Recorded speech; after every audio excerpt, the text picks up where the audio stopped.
John Martin on board the Hot Wheels Car Care Products Walkinshaw GT3 Porsche. This is the first wet lap of Tailem Bend, the new Bend 7.7k circuit. Quite interesting start to the lap. As we leave the pits, it was quite slippery, so I just let it eat in every gear I could. Down to turn one, obviously not much grip here, just trying to suss it out, but at the same time have as much fun as possible.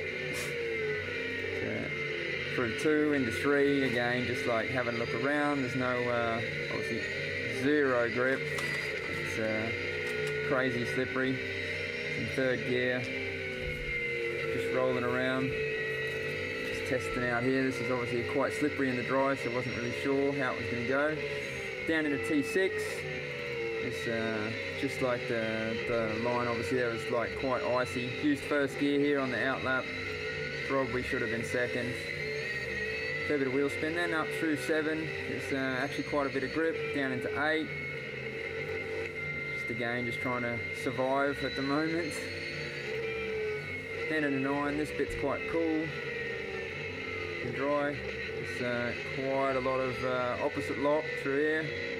It's good fun, not much, not very fast though. Through 12 into 13. So many corners, I'm nearly lost. Liam Talbot here. It's pretty interesting circuit. It actually has two bits of character. There's a big GP track to start with, and this second part of the track, it starts to get a bit narrow, gets a bit twistier, gets a lot more technical. So really there's only one line through here, so when you're trying to pass someone in the race, you get a bit frustrated because you're going to have to wait behind, especially the GT4 cars. We have to consider the traffic this year. Even when we're lapping the outright cars, you just need to be really careful through here. This next part of the circuit's really cool. It's very technical and it drops away, so it's really hard to pick up the apex. Especially in the wet. Oh, every time you're sort of going, am I too early or too late? And you're just hanging on for dear life, which is really cool actually. Not having to always know that line. It's very unpredictable and very technical. Through here again, it's pretty cool. There's another starting grid here and it doesn't get used very often, so as you can see it's quite slippery. A lot of white lines too, painted lines, not good in the wet. Exactly. Unless you're a drift car.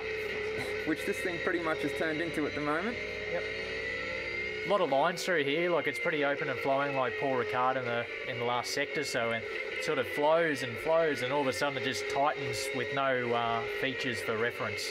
So as a driver you've got to think about this at all times, and you know who's behind you, who you're trying to overtake. You need to think 2 corners ahead.